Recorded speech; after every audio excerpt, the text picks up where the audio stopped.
You know that you're always on a tight deadline. You've got to do whatever it takes to get your event off the ground, and sometimes that means speeding a little or a lot to get to your venue. Our next speaker is a leader in training people to persuade and influence. She's a frequent guest on TV interpreting the body language of criminals and politicians. Sometimes both labels describe the same person. Today, she's going to share with us exactly how to talk your way out of a traffic ticket the next time you get pulled over. I can't wait. Hold on to your hats and be ready to take lots of notes. We're in for some fun. Please help me welcome Traci Brown. Thanks, Carolyn.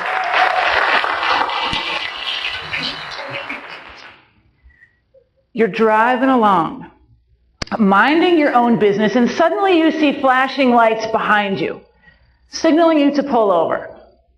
You're busted. Now, the results of the forthcoming interaction with the cop haven't been determined yet. Some cops are going to give you a ticket, no matter what. But most can be persuaded so that you can get off scot-free. Now, I like to think I'm a good driver. But some people think differently, mainly cops. You see, I've been pulled over 9 times in the past 3 years, and up until this fall, I was running 100% at getting out of tickets. Now I'm down to 87%. But I want to give you some tools that have helped me so that you can create a really high success ratio for yourself as well. You're going to be pulled over sometime. I guarantee it. They say that we do one thing wrong per mile that we can be pulled over for. So listen to me now and thank me later. When you want to thank me, remember I like chocolate and shiny things. And if you use my tools and you happen to get a ticket, it's not my fault. I'm just trying to help you get out of trouble you've already got yourself into. So when you get pulled over, you got to understand that you're always communicating.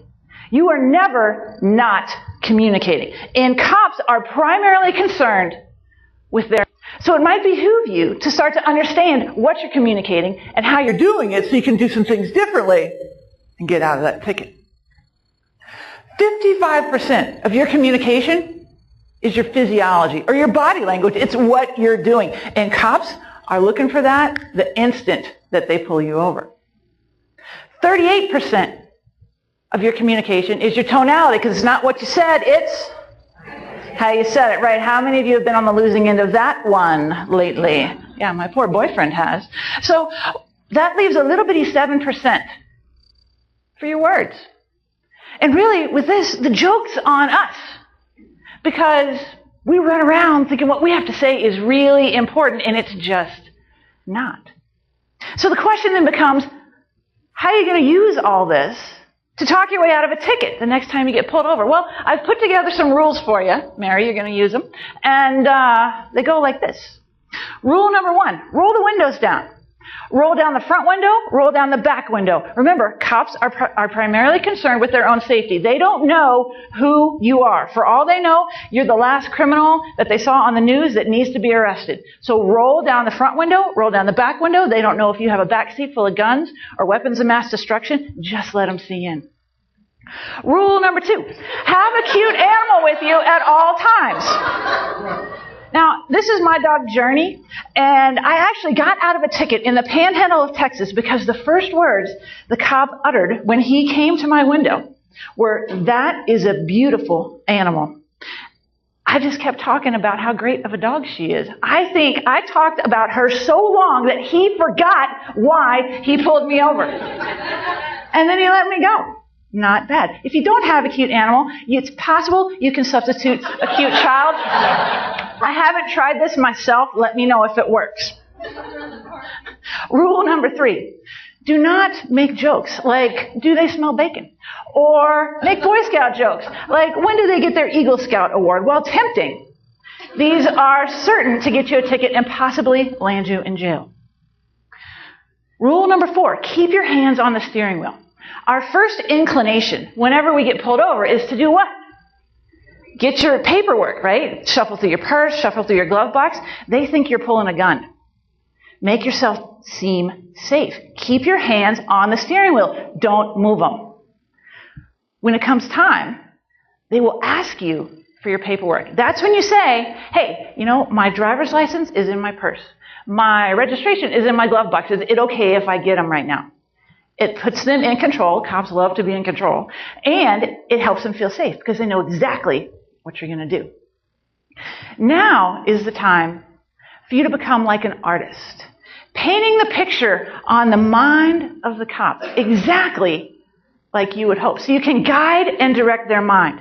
Remember, our minds work in pictures. Pictures lead to feelings.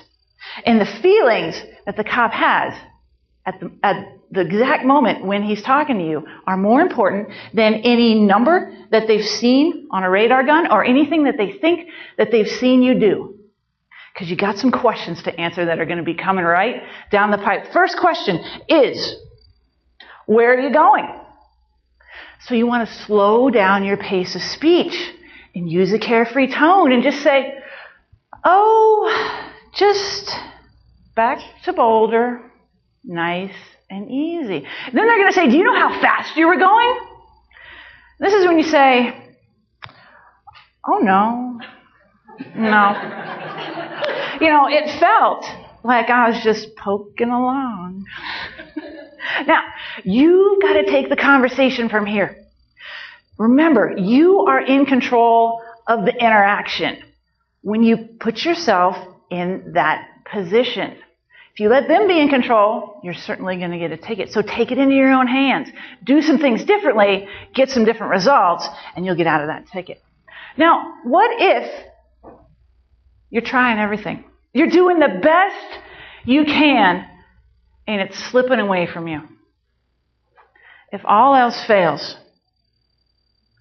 just cry. Thank you very much.